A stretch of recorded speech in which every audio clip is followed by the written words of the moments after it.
There you are. Hello. Hey, how are you? Pretty good. I don't know if these will work.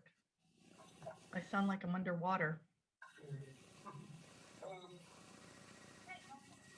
Good. Oh, you know what? I have to mute the Facebook.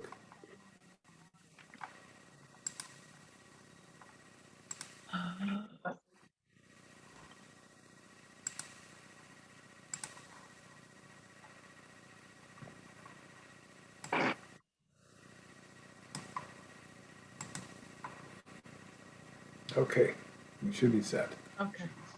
Now can you hear me? Yes. Can you? Right. So we have Leslie. We have we have Q&A at the bottom and no chat.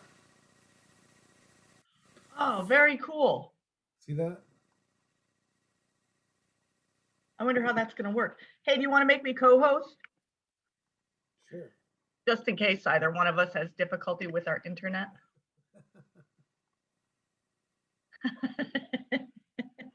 Sorry, too soon? I'll make you host. You can be host. I'll go get a glass of wine.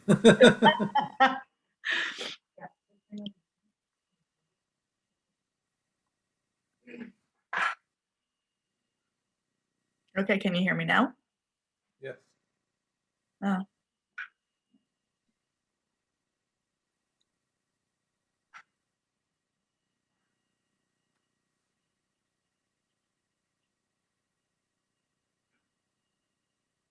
I'm trying new tricks. I don't know how this works.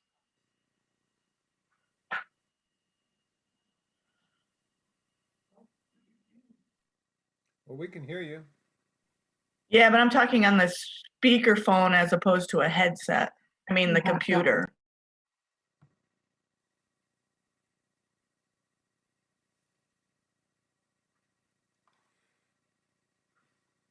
I invited Level One and Rich Brown to this meeting. Do you want to allow them to speak and dialogue with us, or do you want to wait till they raise their hand?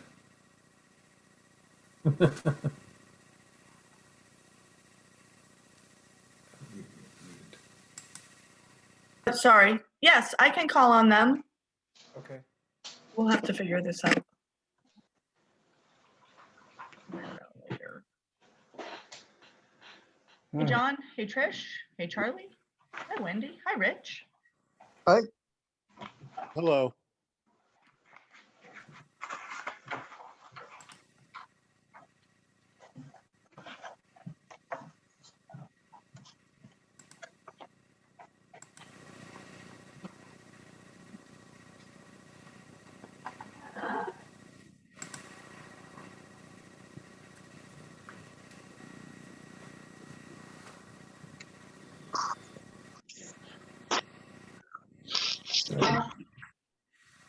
Hi, Trish.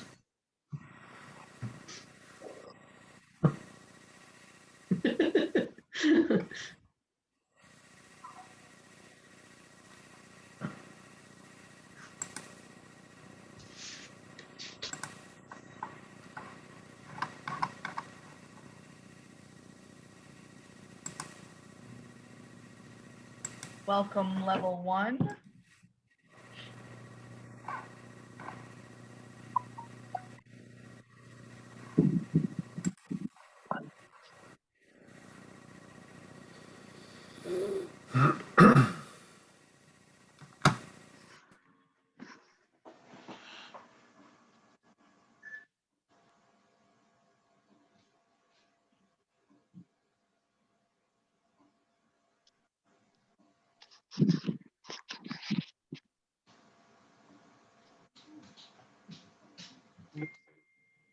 Can you hear me?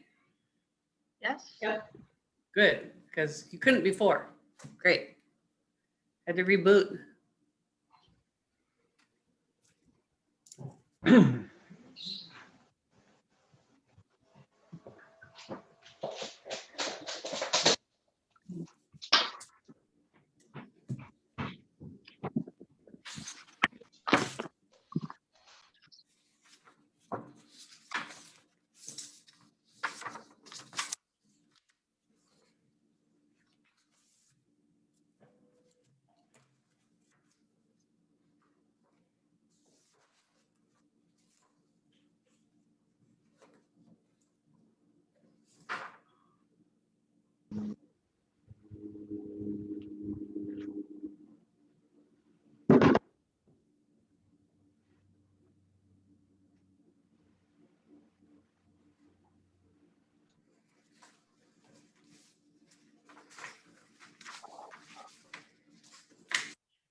Okay, I'm There there. you go. I just sent you guys a message. I'm sitting here, and nobody could hear me or see me. In there.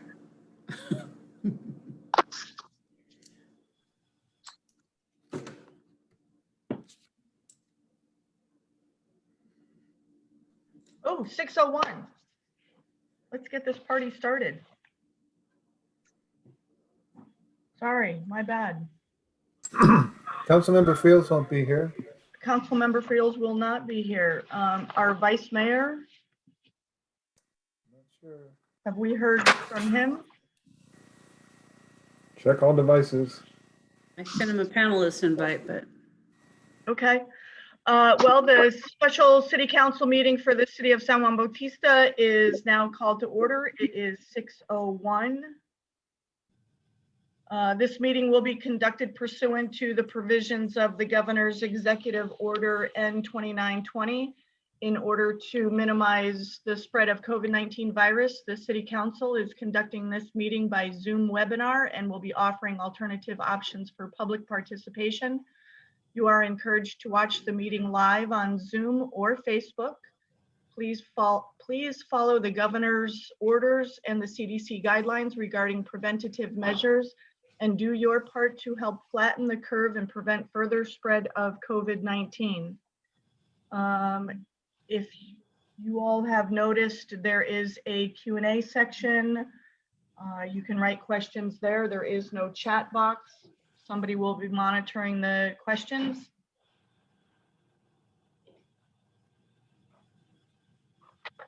Okay.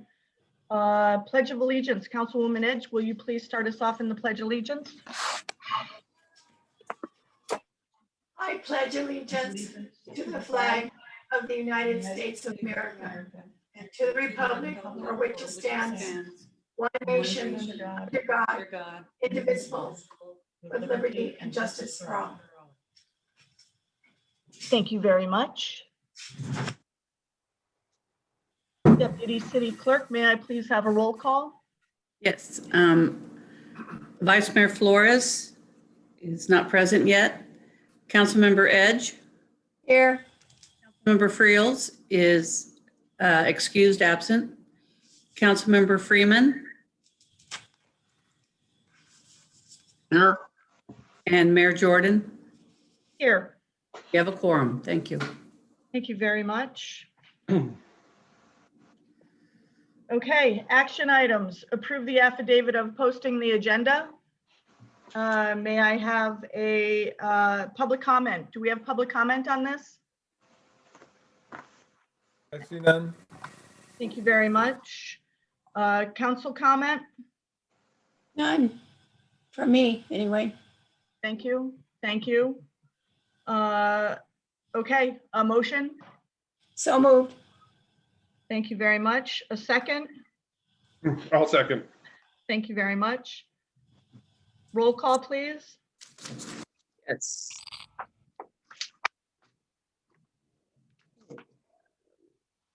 Councilmember Edge, Yes, Councilmember Flores. Okay, thank you. Councilmember Friels is absent today. Councilmember Freeman and Mayor Jordan. Yes. All members of the council being present, the motion as stated by the maker passes 4-0 with 4001 with one absent, Councilmember Friels.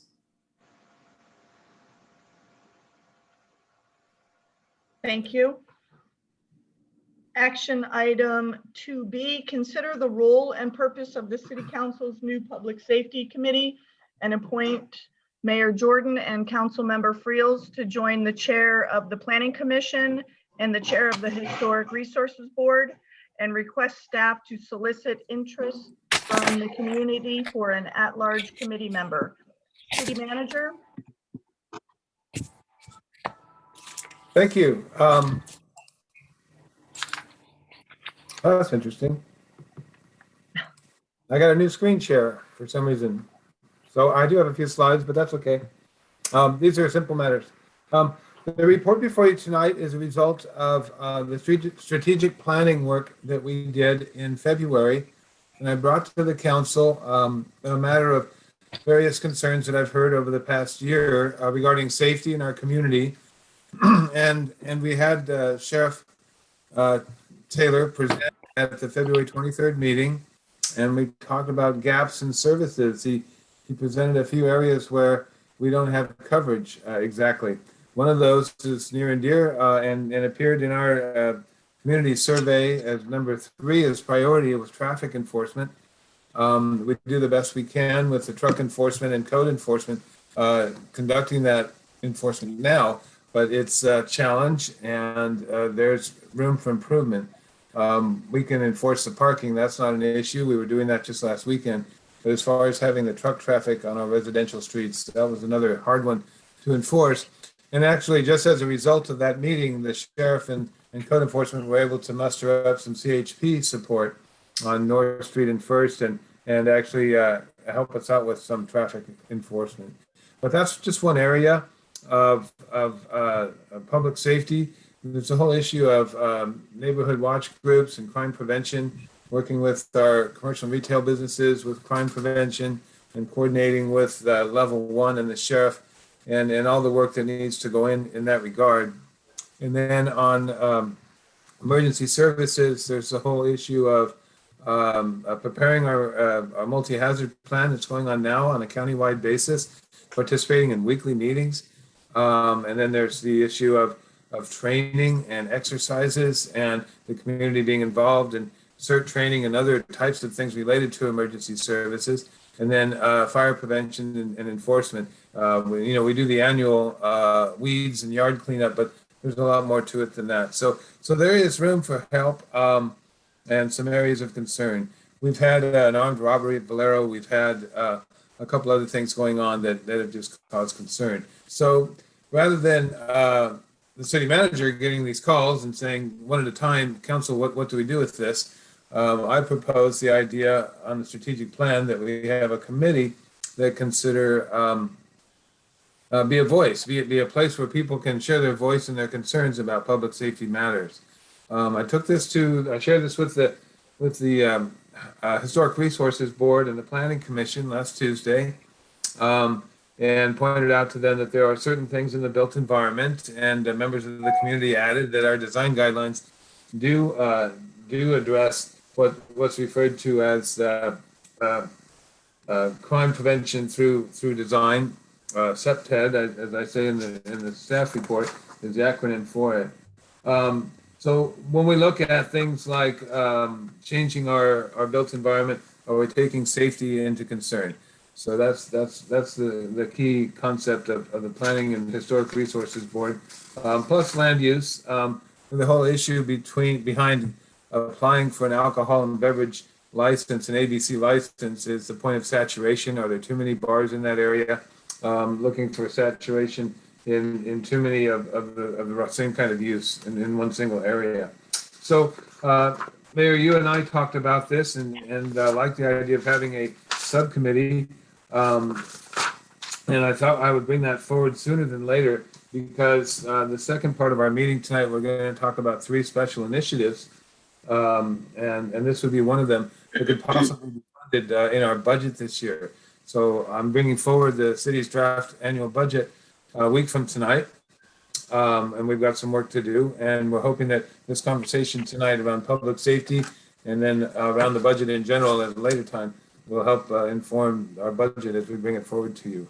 So with that, we've chatted and thought that I don't know Councilmember Friels is sorry he cannot be here tonight, but was super excited to be part of the safety committee with you, Mayor Jordan. So we're here for just a minute action item of an appointment to the committee, but also a general conversation about how others feel about public safety in our town and things some ideas that this committee could be working on as they move forward into May and June and help us form our budget around safety initiatives.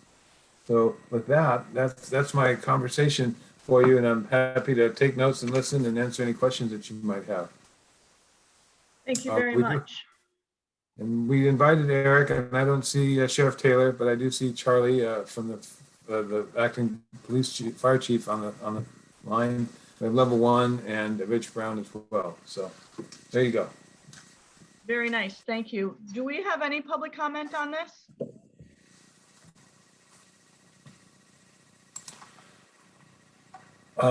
I do not see any. Okay. No. Trish, you're muted. I saw the head shake. Okay. Okay, council comments, questions, concerns. Councilmember Edge? Please unmute yourself. Sorry about that. I don't have any questions or comments. I think it's a great idea. I think this is a good move, and I'm supportive of this. Thank you very much. Councilmember Freeman? Yes, I'm very supportive. I just want to remind everybody that we undertook a similar tact about 8 years ago, and that's when we came up with we had neighborhood watch, signs, we had regular reports by the sheriff's department to the neighborhood watch committees. We had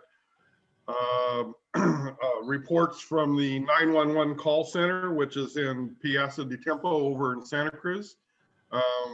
Not many people know that San Bernardino County does not operate their own 911 system, so we use the one in Santa Cruz County.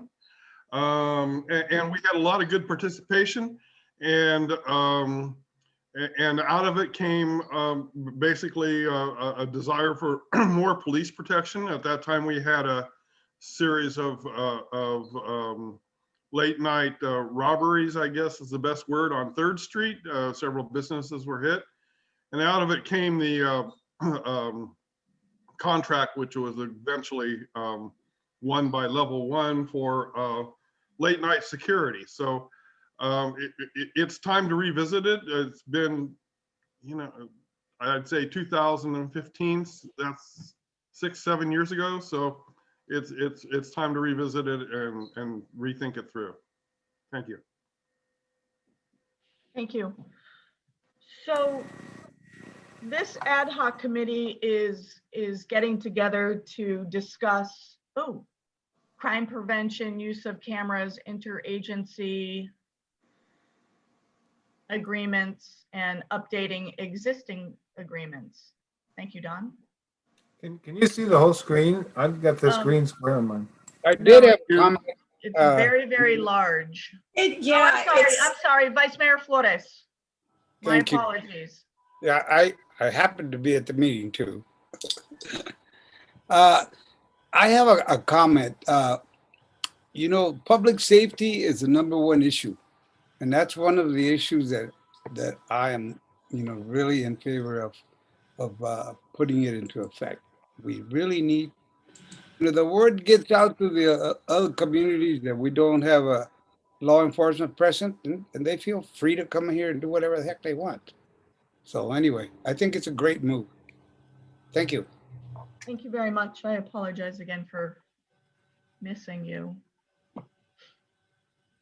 Forgot you came in.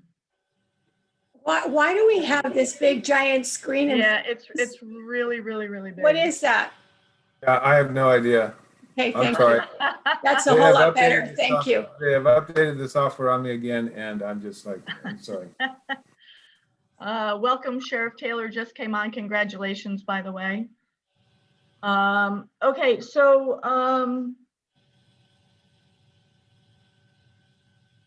just confirming what this ad hoc committee is all about. We're going to get together and decide how the security and the safety of the community will occur, and you get to wrap a budget around it. Is that correct? Right, so we would take a look at the sheriff's contract with the sheriff present, of course, and talk to him about options. Now that Sheriff Taylor is a sheriff, we could talk more seriously about having a dedicated officer and rely on overtime to fill in the blanks. I think that's a proposal that our community has favored. And now would be a good time to consider implementing that. And we can let Eric speak to that, or Rich or the others. We've talked about, we have a standard rate for level one, and then there's overtime that we can authorize. We took advantage of that in this last fiscal year. So it's a standard weekly, monthly rate plus a couple $1,000s for overtime. We can listen to any ideas that they may have in that regard. And then there are opportunities. Rich has been dealing with the terrible animal cruelty issue lately, and we don't have a contract with Hollister Police Department to have them intervene and help us with animal protection and animal regulation services. And in quick conversation with the chief of police, they are interested in allowing us access and working with them for animal control services above of what we have. We have a cat rescue, a feline rescue group that we fund every year, but sometimes you need to put an angry dog or an angry owner in prison and in jail, and how to deal with animal cruelty and animal control has just been an outstanding issue for us. Just an example. And then there's been a lot of talk about cameras and the use of cameras. Sometimes this is good and sometimes it's bad. It needs to be done carefully. The last time I talked with Sheriff Taylor, the sheriff doesn't use cameras, at least in the way that we would by positioning them in our community. They may have the body-worn cameras. I'm not sure about that. I assume they do. But they don't have cameras placed in communities that are monitored on a regular basis. A recent article in Southern California talked about how a community got in trouble because they didn't realize that federal agencies and others had access to the cameras and were using them for their own investigation. So it's just kind of territory that could be taken offline, and a subcommittee could chew it up and formulate some recommendations and come back to the council in a couple weeks or month with some ideas. And we would be more than happy to put some budget dollars to those, and so we understood what it would cost to implement them. Very good. Thank you very much. And not to put anybody on the spot, but if we can hear just a brief 30,000 foot level on what the sheriff's department is providing for us right now, currently. Just a refresher. And just so everybody else is aware, level one and the fire department and code enforcement, Rich Brown, y'all are going to do the same thing. Sorry. So Sheriff Taylor, if you would give us a high level overview of what the San Benito County Sheriff's Department does for San Juan, what services you provide. So well, thank you for having me. I'm sorry I was a little bit late. I'm on the road headed up to Northern California to teach a class tomorrow. So Nice. if I drop off, I'll call back in. Safe driving. Safe driving. Yeah, thank you. So, and for all the listeners, I'm hands-free, so I'm legal. So what we provide, what we're contracted to provide is patrol services. And so that's 168 hours. Basically the city of San Juan Bautista, in essence, pays for one deputy sheriff position. And what that gets the city is 168 hours of coverage. So our deputy sheriffs work a 12-hour shift. So it's 3 days on, 4 days off, 4 days on, 3 days off. So it's 84 hours per pay period or 168 hours a month. And that's what the city pays for. Historically, that was a dedicated deputy sheriff in the city of San Juan that they kind of owned. The wonderful and amazing Rich Brown was that deputy for a while. And I think it worked really well. When I got here in 2014, right before I got here, the sheriff had, for lack of better term, taken that position out of the city of San Juan and decided with the council at the time and the city manager to go to a random patrol schedule, which gave us committed to 168 hours of random patrols that we would log by the deputy sheriffs, letting dispatch know when they were in town and then we would track the hours that way.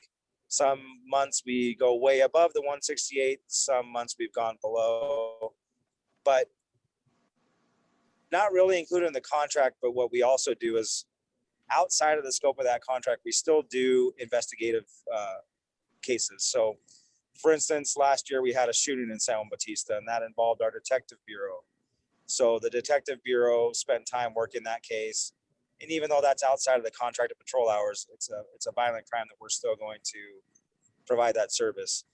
And then the last thing that we do outside of the contract, because we're obligated by statute, is we provide all coroner services to the city of San Juan Bautista. We do the same thing for the city of Hollister. But that's not really a contractual issue. That's a statutory issue that we are obligated to be the coroner for the entire county. So hopefully that helps a little bit. I think that one thing that this council had talked about when we spoke last time was a desire to go back to a dedicated deputy sheriff.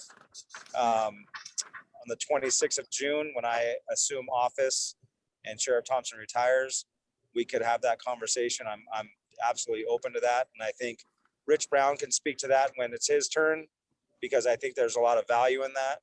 And so I hope that helps a little bit. Thank you. Thank you very much. Level 1 private security, JT Tomlinson. Do you want to give us a high-level overview of what you do for the city? If you don't mind, I could speak on that. Absolutely. Thank you very much. Tyler Jordan with Level 1 Private Security. So right now, let's start from the beginning. We used to be out here originally in the contract to cover the downtown area. Like John was saying, during the break-ins in the middle of the night was happening a lot. So that's where we were spending most of our time, is downtown. Now with the other community areas coming in with the new houses on either side of town, we're all over. We cover the residential area, and we're there to observe and report, be a visual deterrent, and be the eyes and ears for the city. And we do contact the sheriff's department when needed. But yeah, now that we're there for 9 hours a night, 7 days a week. And then, as Don said earlier, we do have the opportunity to, when needed, go out there with a second officer and with more hours. Thank you very much. Hey, Leslie, can I follow up with that, Mayor Jordan? Yes, please. So I think the biggest issue that we're going to face here with all this, and I hope that my counterparts here and the people we work for, is just getting the communication down and seeing where all the needs are. And I hope this committee really helps out with that, is really buckling down and see where all the empty spaces and the coverage and stuff, where we can cover it. Like I said, when we first started, it was pretty much the downtown commercial area. And now we've expanded out to the different residential areas in the city, which puts a lot of, you're looking at a 45-minute time frame from going from point A to point B around town. And I know I've met with Mary and Don about it, but it's a lot for one officer to handle. And Sheriff Taylor, please don't take offense to this, but in the absence of the sheriff's department, we're there to fill those gaps. So we're not on during the day, and thank you to Rich Brown, because he's been able to adjust our hours a little bit to assist in the needs of the community. And so we look forward to any suggestions and help that we can get. But I think that the biggest role we can play is just being a good communicator to all those outside agencies, including you guys. So thank you. Thank you very much. Our code enforcement officer, Rich Brown, if you'll give us a high-level overview of the job duties that you perform for the city. Currently, the majority of the time is dedicated with the code enforcement. At the same time, I try to assist with level 1. I do try to work the evenings. For a while there, we were having a rash of problems with our juvenile population. After several weekends of continued patrol, teaming up with level 1, that activity has almost gone away.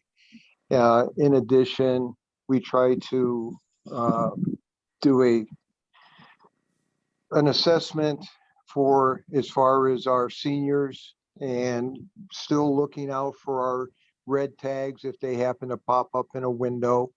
And the level one has, in my opinion, been doing an outstanding job, even in the sense that they detect things that are, they're there every night, so they know what the routines are. Case in point, just recently, and we're working on it now, of a water truck taking our water without metering it. I would venture to say, deputy, even myself, when I was working patrol, that wouldn't have been uncommon to me. But security knows that, hey, that's a little different. And so we're working on that. We've had incidents where just a regular hooking up to the community center. It's that coordinated effort, the code enforcement and with level one security. I think we're providing an enhanced service for the community. But I'm the number one advocate to have a deputy assigned to San Juan Bautista, because then you'll have that same familiarity that level one has. I have the familiarity still because I spent a lot of time here.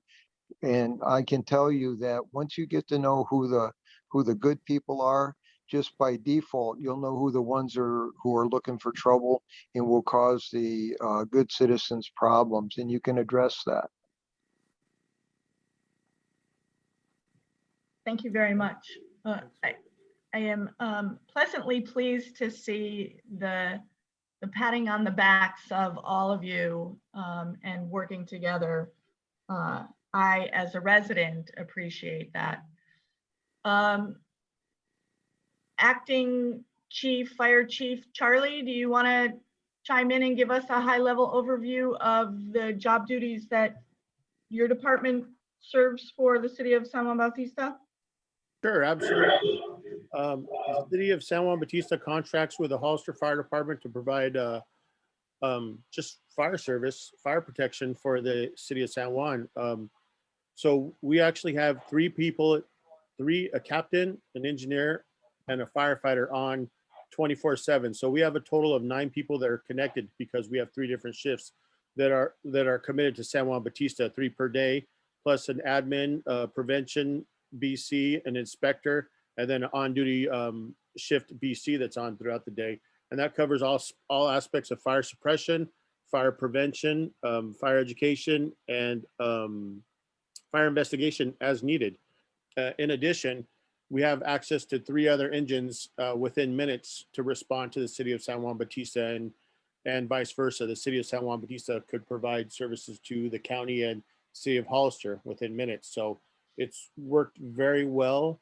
And we have one facility that provides service to the west end of the county. Very good. Thank you very much. You're welcome. Thank you. I appreciate all of y'all being here. Now that you have spoken, does anybody from the council have follow-up? Councilwoman Mary Edge? Any questions, comments, or concerns of our? No, I don't have any questions, but well, I guess I do. Going back to level 1, do we have 1 officer or do we have 2 officers on duty on a regular basis? Mary, this is Mary Edge, this is JT. We have 1 officer. When we first started, we had an overlap shift. I believe it was Wednesday through Saturday, which was a 6-hour shift on top of the 9-hour shift the other officer. So you guys had 2. Since I think the last time we overviewed this with Dawn, we went back to 1 officer for 9 hours a night, 7 days a week. And then if anything perhaps goes bad, or I call Dawn or Rich to ask for an assistant guard because we have an incident or something's going on. They always give me permission to do so. But currently we have 1 guard for 9 hours a night. Okay, So I'm just kind of wondering if we have enough coverage with level one, and if there's an overlap. The overlap is with who? JT.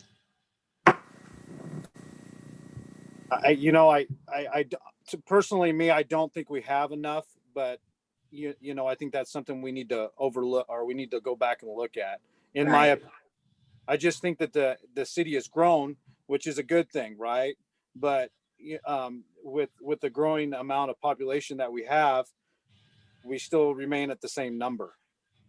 The 1 hour, and it does affect me in a way, because I don't want the public or you guys to think that we're not doing our job when an incident happens, because the officer could be on the other side of town. You guys follow me? Okay. I hope that answers it. I'm Thank sorry. you. Mhm.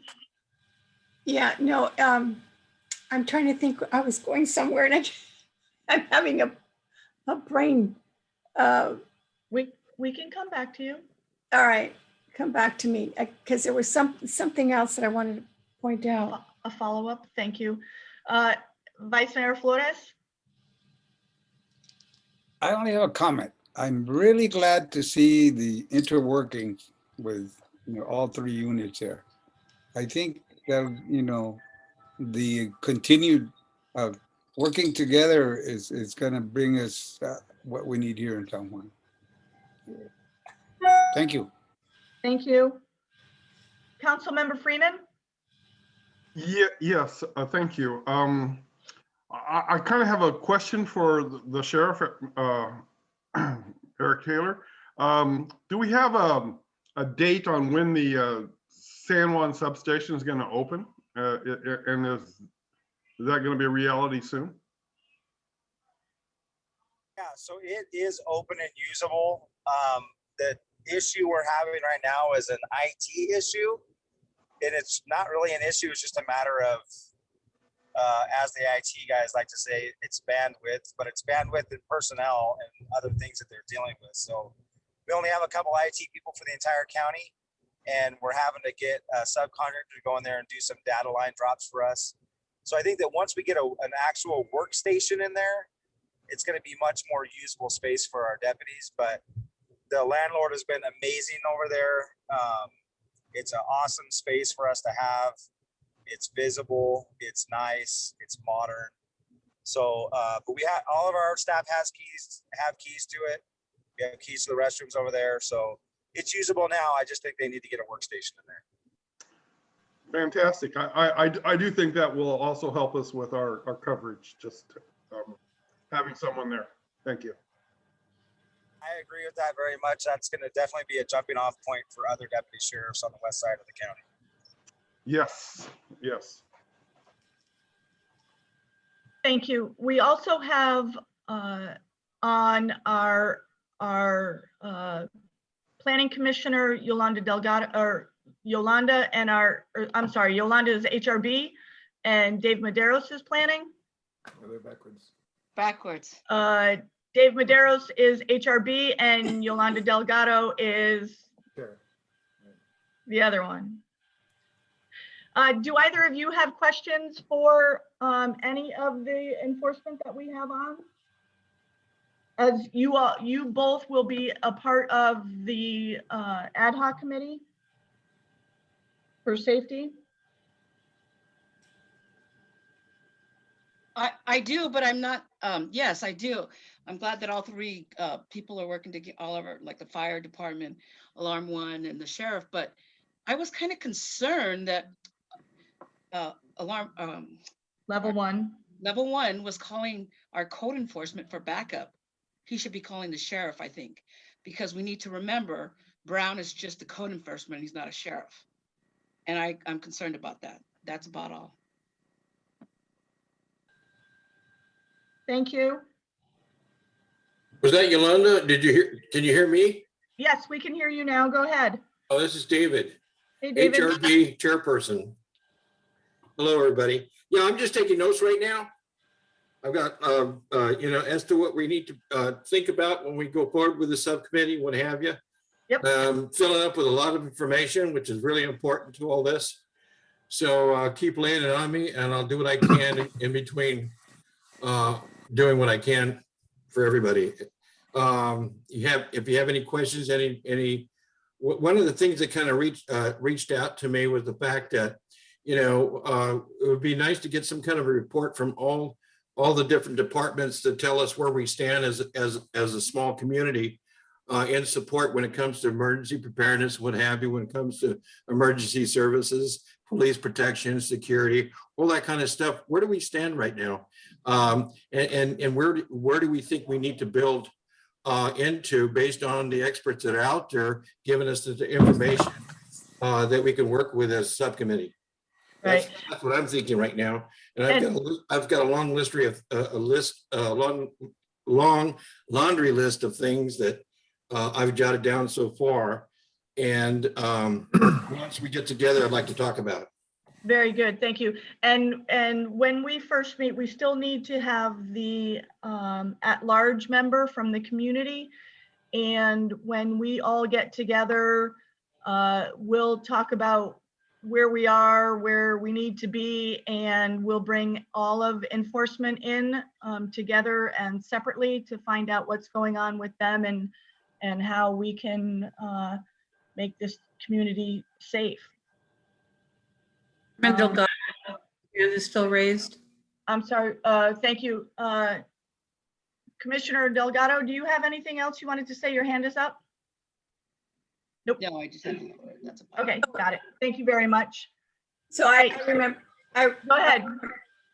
so I forget now who it was that asked about the substation. And I'm glad to hear that. But I just want to make sure that one of the things that I think that we need to offer our patrol people, level 1, the substation, and then of course our code enforcement has access to facilities at the office at the city hall if he's there after hours. But at one point, this was a long time ago, I was made aware that level 1 doesn't have any facilities to go to when they're working. And I think that's really an injustice to anybody that is working for us. We need to have a place for them to go, and go to the restroom, So I'm glad to hear that the substation is in place and it is working so that hopefully, they'll be able to use that facility.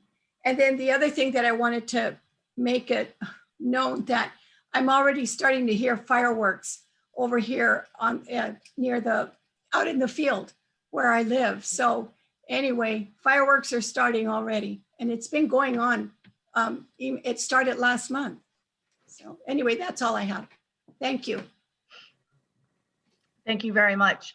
Thank you all for coming and speaking on the fly, and we appreciate you all very much. Thank you for your time.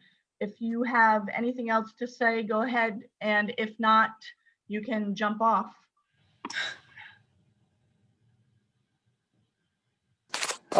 Mayor Jordan, this is JT with level 1 again. May I comment on a couple things or is it not the right time? No, go ahead.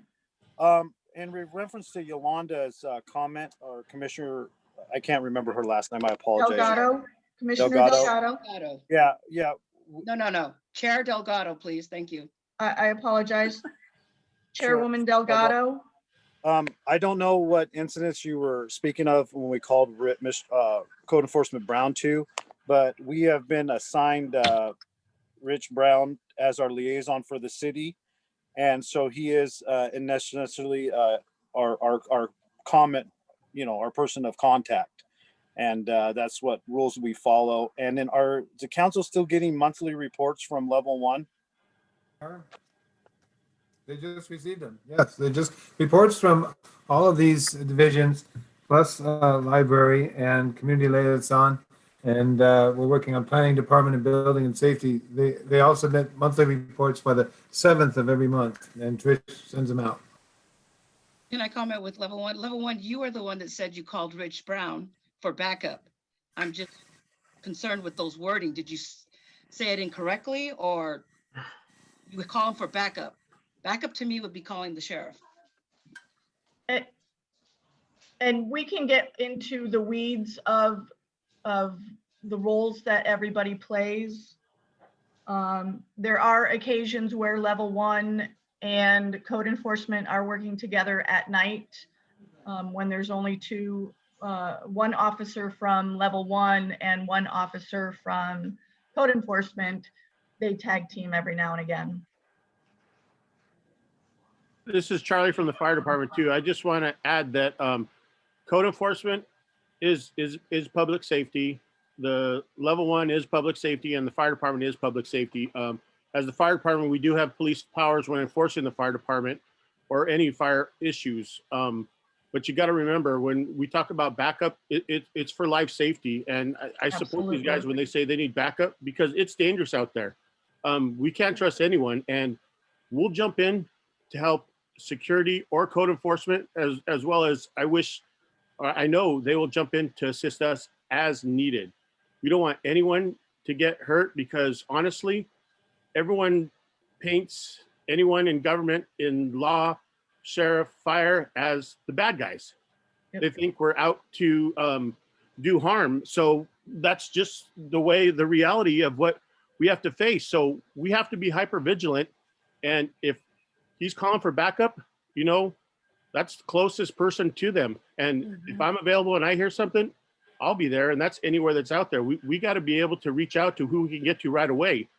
You got to remember, we're out there serving the community, but we also want to do it safely, and we want to go home to our families. So there's a lot of people that are out there that are just not that good and just want to do harm to us. So Every day, And Charlie. when we experience it, I really do. And we're getting shot at as firefighters. We've gotten shot at as Hollister firefighters also. So I do support these guys when they do talk about needing backup. Absolutely. Absolutely. And that includes parks, state parks, everybody. They're all out there. They're all hyper vigilant. They're all listening. They're all willing to do whatever it needs to do to protect their community. And I don't want any of these guys hurt. I don't care. It's security. I don't want them hurt. And I expect them to have my back when it turns bad, or my crew's back, because I know my crews will jump in there to assist them whatever is needed to be as safe as possible. So I don't want them to think that they're not allowed to call for backup. They're not public safety officers. They absolutely are public safety officers, and we need to make sure that we're all safe and we all take care of each other, because we're a small community. That's all I had to say on that. Sorry about that. Thank you very much. Any other questions, comments, concerns? I don't see any more hands raised. Thank you very much. Yes, go ahead. I forgot one thing. Pardon me. In terms of enforcement, traffic enforcement, we had a really good conversation with Caltrans and Mary Gilbert and COG, and I've shared this with some of you. Before the accident that we had at the Alameda 2-3 weeks ago, I was calling for help with enforcement on San Juan Hollister Road. The Google Maps program is steering people down that road, as we all know, to avoid traffic going towards Hollister in the afternoon. And my question was, could CHP be out there? And we put our traffic radar out there for a while, and we're looking into buying cameras for the traffic radar so we can actually get photos of vehicles running the stop signs. And Mary Gilbert spoke up that they have an agreement with CHP, and that agreement is for CHP to enforce the surface streets around Highway 25. And she is looking into right now the ability of expanding that agreement with COGS funding to help us with similar enforcement around 156. So that's the type of interagency agreement that could be really helpful. It may not even cost the city any money, and bring some real enforcement that we need on the San Juan Hollister Road. So I forgot to bring that up, but it's an example of collaboration between Caltrans, CHP, and the city. And I did get to meet the project manager for the bypass project, and a lot of people are curious and concerned about construction of the new Highway 156 bypass. And she didn't think that they'd actually have shovels in the ground until December. So I'll just throw that little extra piece out there. But it's good that we're all working together on this interagency level as well as on a local level in our own backyard. So I just wanted to share that piece with you. Thank you very much. Once again, thank you all for your participation. We really appreciate what you are doing for the city, for the residents, and with each other. Moving forward, action item 3A, or I'm sorry, this is a discussion. We do. My bad. We have to, Point to. Right, we just need a quick action to, yeah, Good point. for the staff to solicit interest from the community for an at-large committee member. Question, Yes, sir. are we not taking action on appointing the mayor and council member Frios to join the planning commission and the historic board? yes, we need to do that as well. Thank you, Yeah. Cesar. We Thank need you, to make a Cesar. move on that. The other is that I have a question on the wording. It says, Mayor Jordan and council member Frios to join the chair of the planning commission and the chair of the historic resources board. At what level? Or that's gotta be clarified. Because, join the chair and what capacity? Boss. Basically. That's my question. Anybody? So if you read that literally, you might come to the conclusion that they're chairing the safety committee. The mayor is chairing the safety committee. Exactly. So the mayor is the chair of the safety Yeah. committee. I was just representing them by their title as the chair of each of their respective commissions and boards. So the mayor would be the chair, and the others would follow the agenda thusly. Thank you very much. So can I get a motion to appoint myself and Councilmember Frios to the committee and to have staff solicit an at-large member? So moved. Thank you very much. Second, Thank you very much. May I have a roll call, please? Yes. Make sure you can hear me. Okay, Councilmember Edge, yes. Councilmember Flores, Yes. Councilmember Frios' absence, Councilmember Freeman, Yes, Mayor Jordan. Yes. All members of the council being present, the motion as stated by the maker passes 4001 with Councilmember Frios absent. Thank you. Thank you very much. Discussion item, consider a draft capital improvement program and 3 budget initiatives for the fiscal year 2021, 2022.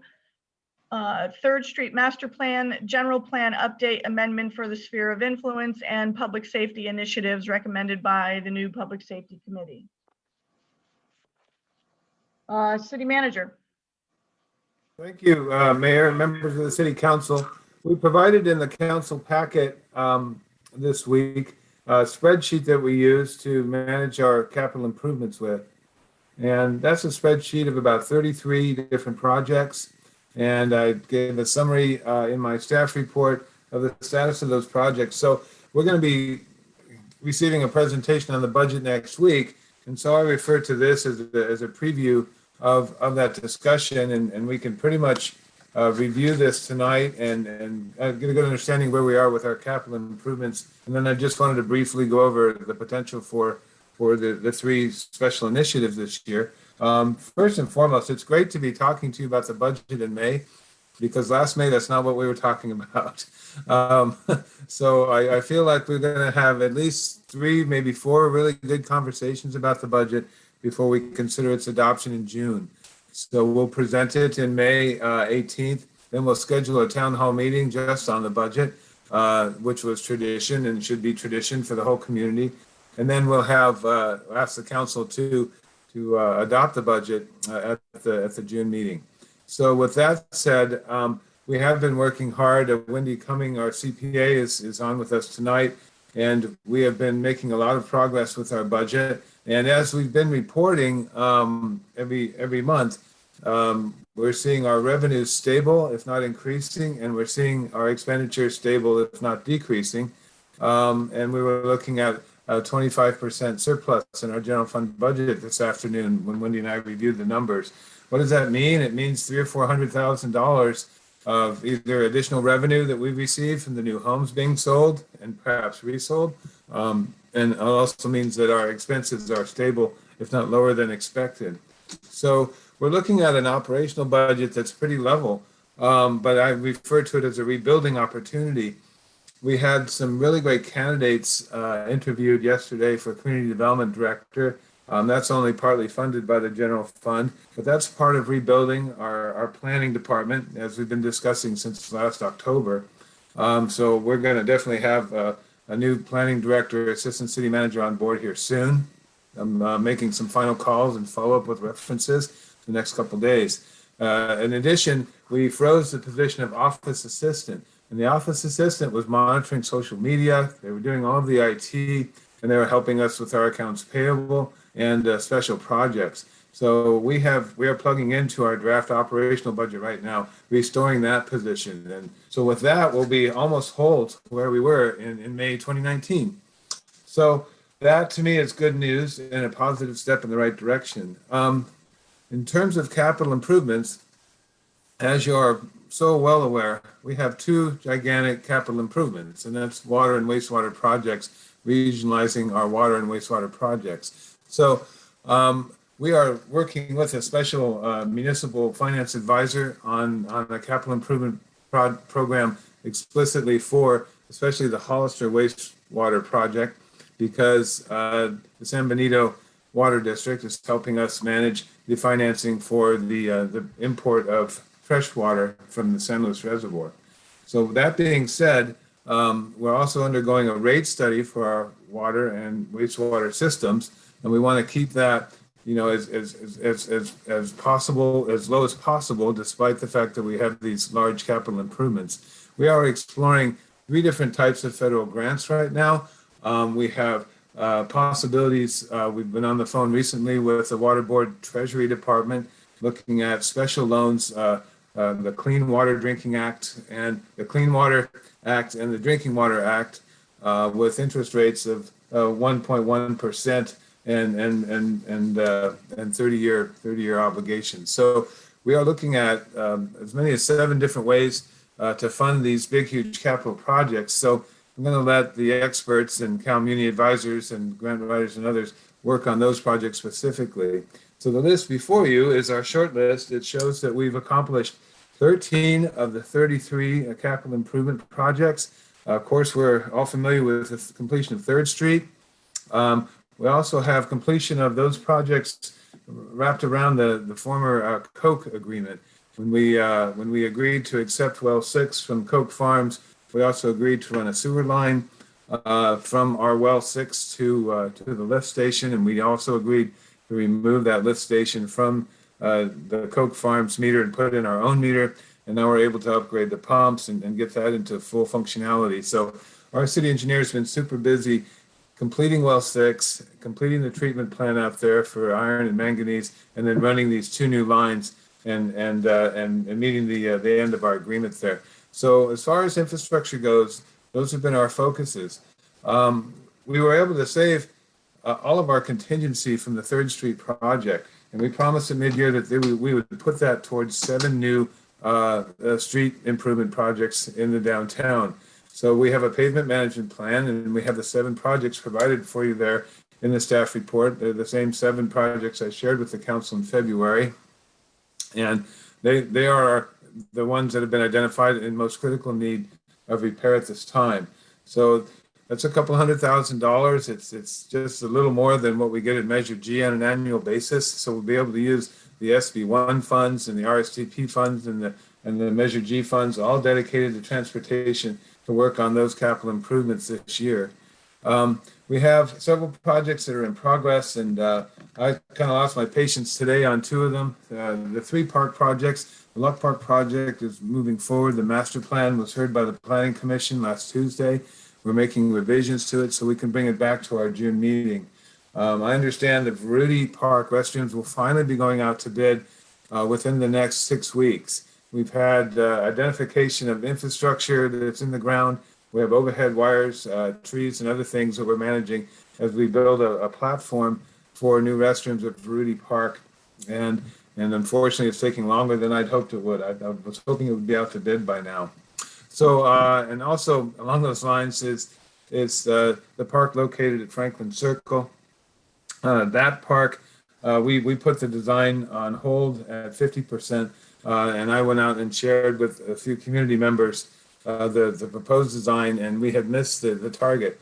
The design was missing key elements that the community wanted to see in it. So we're scheduling a meeting, I hope as soon as May 25, 26, where we can get together after dinner and sit out there with a set of plans and make sure that that project is right. So having been 50% designed, it should be out to bid within a couple months once we get all the community on board and we hear everyone's voice. So we hit the pause button because it's a community park and we wanted to make sure that we were designing it to match the expectations of the neighborhood.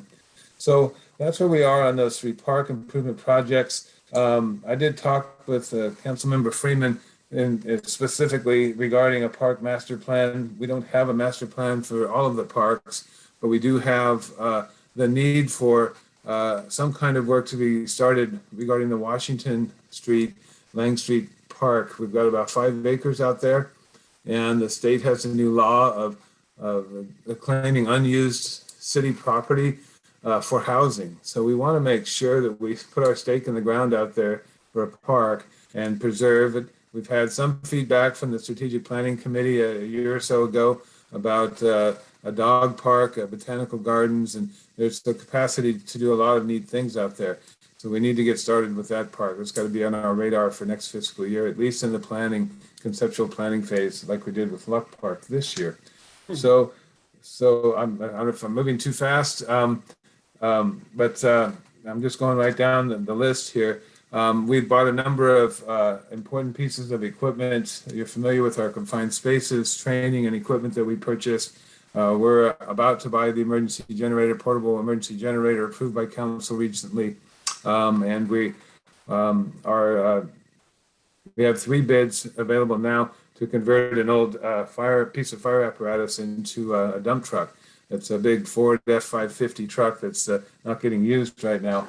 And we're going to put that into use as a dump truck before the end of the fiscal year. So those are some of the progresses that we're making on our CIP this year, and some of the ideas we have going forward. The fire chief and I are working on improvements for the apparatus bay on Polk Street. They have mentioned to me a prior need that wasn't addressed regarding doors for the apparatus bay on Polk Street, because the equipment that's been ordered for that equipment bay is large, and there's a support post going down the center, causing it to be 2 bays, and we really need one larger bay there. Charlie, you can elaborate on that if you like.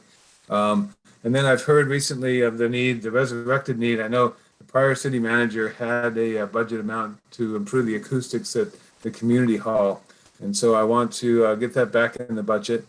And when we get our staffing organized, we'll probably do a little bit of reorganizing in City Hall as well, in terms of offices and airflow and ventilation and sound and lighting and things that have been needed there. I think there's a webinar tomorrow sponsored by the National League of Cities about how to reopen City Hall and how to reopen City Council meetings. Knowing that myself will be fully vaccinated on Thursday, that most of our staff has been vaccinated, and I believe all of the council members have been vaccinated, we should be able to have live council meetings pretty soon. And I remember when the acting chief actually set the chairs in the council dais 10 feet apart so the community could come and meet with us. So I'm sure it'll be a hybrid of meeting, but I think the council, because we're all vaccinated and staff could be able to sit up at the dais, and I look forward to doing that again. If any of you had witnessed or participated in last week's planning commission meeting, I can't wait to do these meetings in person again. So anyway, I'm kind of long-winded, sorry. And usually I have slides that I can thumb through. I'm going to take a deep breath and a drink of water. Here you go. Cheers, everybody. Cheers. We can afford this year some one-time expenses, and the urban growth boundary project. Well, I'll start with public safety. We looked into the cost of cameras, for example. If we wanted to add cameras to our city, what would that cost? Soledad had done that for about $104,000, but it's a much more extensive program than I think we need. So we're going to try and put dollars to ideas like that. And if we want to have an extra budget for additional sheriff services or a contract for animal regulation or an MOU with the CHP, we would have money for that. So that's why I put down what I call the public safety initiative. Maybe we would have some ideas and be able to put a budget together around that idea. The second idea is not new. It's the need for general plan amendment. It's the need to have our new community development director organize the ad hoc committee and bring forward a sphere of influence.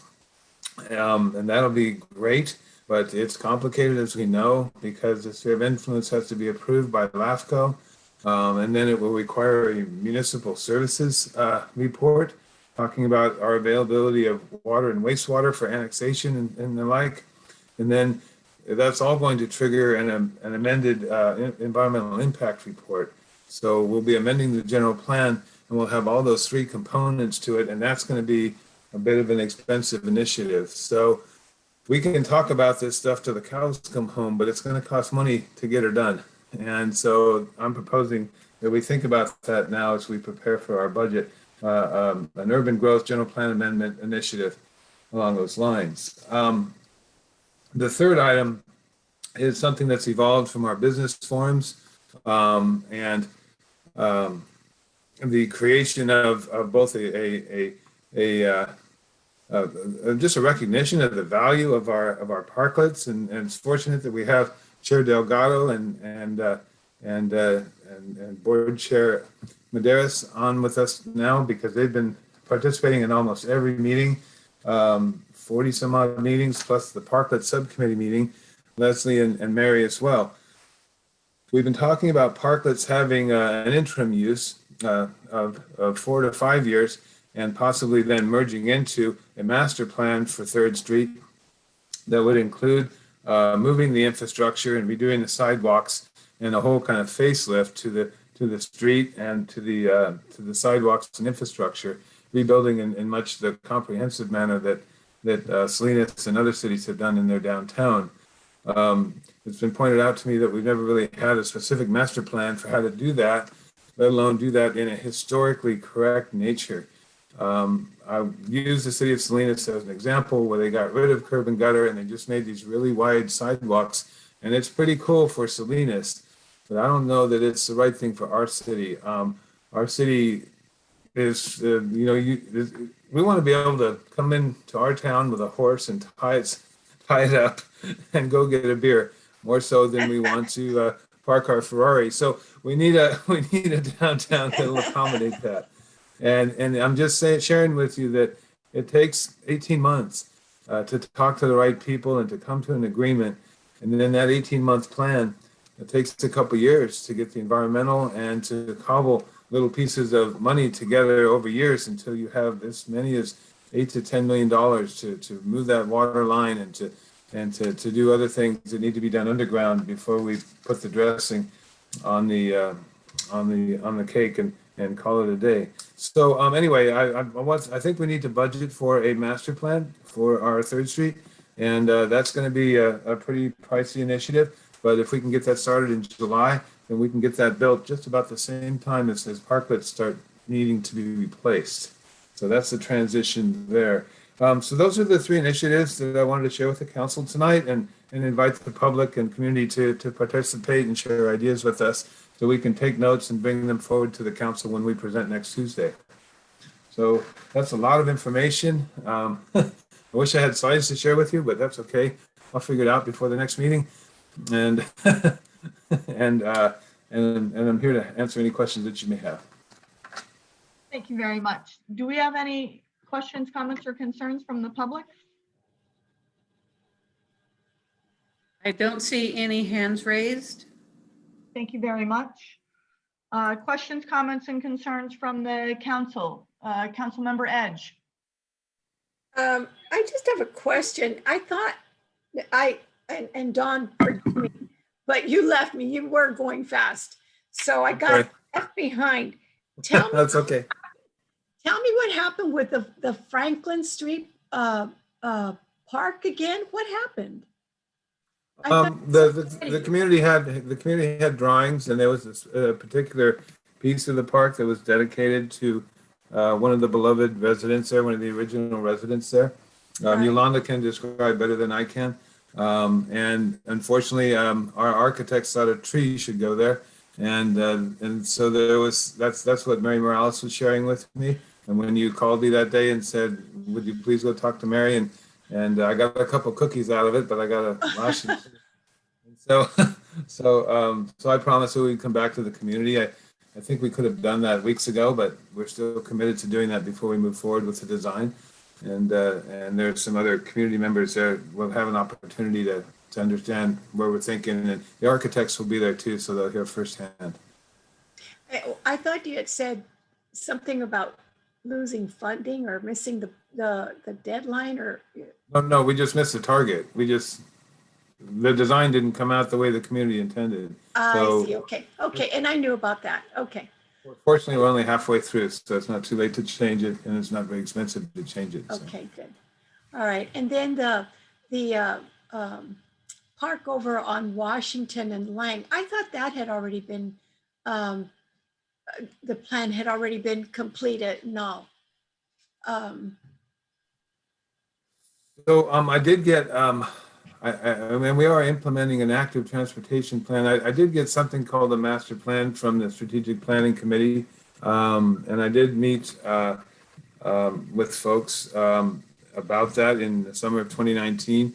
And that's when we applied for the grant to put the trail system together because it matched. And John probably remembers as well as anyone what was presented. And so there was a plan that connected all the different assets together with historical, cultural markers and descriptions, especially recognizing the role of Native Americans in our community.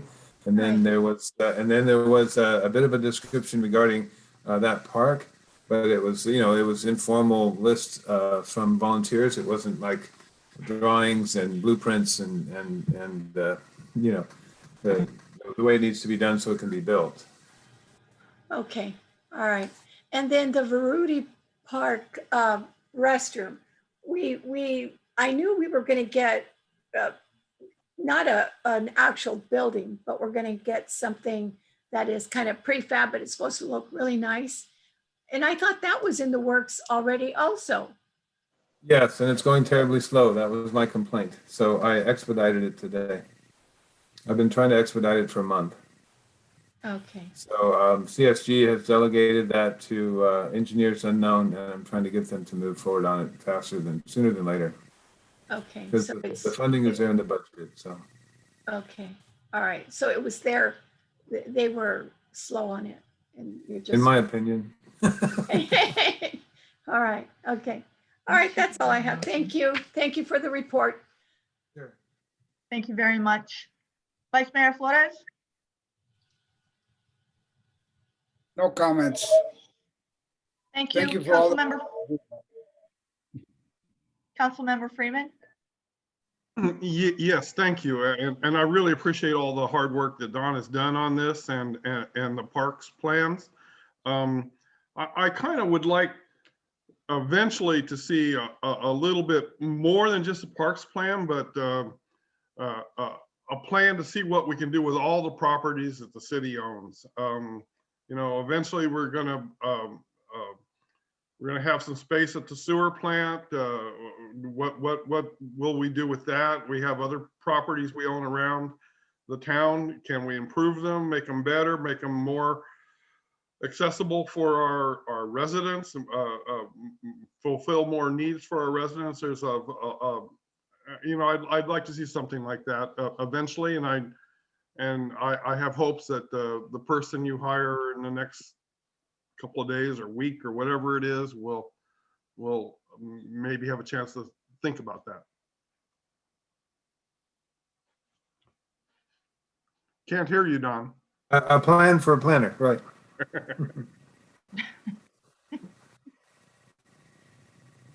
Great, thank you all. I have nothing. Thank you very much for bringing this back. I have missed it.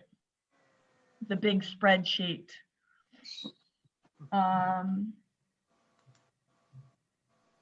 And I don't know how to get under CSG and to get my pet peeve, Rudy Park in there yesterday, whatever we can do. I appreciate all the work that you have done on this. This is, I was feverishly taking notes and excited for all the things to come up. Very much looking forward to getting this safety committee going too, and seeing where we can spend some dollars to help out them, to help us out. Are there any other questions, comments, or concerns on this? We'll see it all in a week. Please unmute yourself. Right, so I just wanted to invite anyone in the community to schedule an appointment with me and meet and talk about this list and these issues. Mary's right, it's a whole lot of information at once. So I'm glad that we have 4 opportunities and more than a month to talk about it. So I'm more than happy to meet with anyone in the community. You're welcome to come in groups as long as we don't violate the Brown Act. And and I could talk to more than one of you at once. That would be great. So I just wanted to say that the door is open, especially in regards to budget and what's happening with your tax dollars. I think that's really important. Thank you for that. And we are having at least one town hall meeting on this, Yes, focus just on the budget. TBD. Right. Great. The second meeting in June, I believe. Okay. Okay, great. Thank you. All right, comments from City Council. Councilwoman Edge, anything else for the evening? Oh, all right, have we come to the end already? Oh my goodness, I can't believe it. No, I just want to say I didn't let everybody know that I really appreciate our security with the Sheriff's Department, the Fire Department, and Level 1. It is very uplifting to know that they're all working so well together, and that's what we need. You know, we all need to work really well together. Mhm. And so anyway, and our code enforcement. I didn't mean to leave you out, Rich, but anyway, I think it's promising to hear things like this. You know, to have our meetings and talk about it. And I love hearing our fire chief letting us know, you know, what they go through. And I do know what they go through also, you know, and I worry for all of you guys. And sometimes I feel like jumping in and backing you up, but I know I can't. I'll just get in the way. But anyway, I appreciate you guys. And, you know, I pray for your safety all the time. And so anyway, that's all I have to say. And thank you for a great meeting. Thank you very much. Vice Mayor Flores? Yes, I'd like to thank everybody that shows up to these meetings, you know, on the repeated basis. I know most of us are volunteers, but, you know, we've got to do what is best for our little town. It's our village. And I'm thankful that I'm surrounded by such devoted and passionate people to keep this place what, you know, it's ours. So we need to take care of it. So thank you very much, everyone. Thank you. Councilmember Freeman? Thank you. I just follow up on what Cesar and Mary said. I agree with the great coordination with the various enforcement agencies. I'd like to see a little more coordination with the CHP so we can have traffic control. You know, the stop sign at the corner of First and North, you know, I can see it out my window. So, and he was there for 2 or 3 days. And he had easy pickings at a lot of tickets. So you know, I don't know if that's what they want or not, but it was, I think it was successful when he was there. So thank you. Thank you very much. Thank you all. Thank you for your participation. Thank you for showing up. Have a wonderful evening. Don, do you have anything else to say? No, stay tuned. We're getting ready for next Tuesday already, so see you around the corner. Have a great weekend and take care. And please remember, I am in Penn State right now. Yes. Let's not keep it a 5-hour meeting.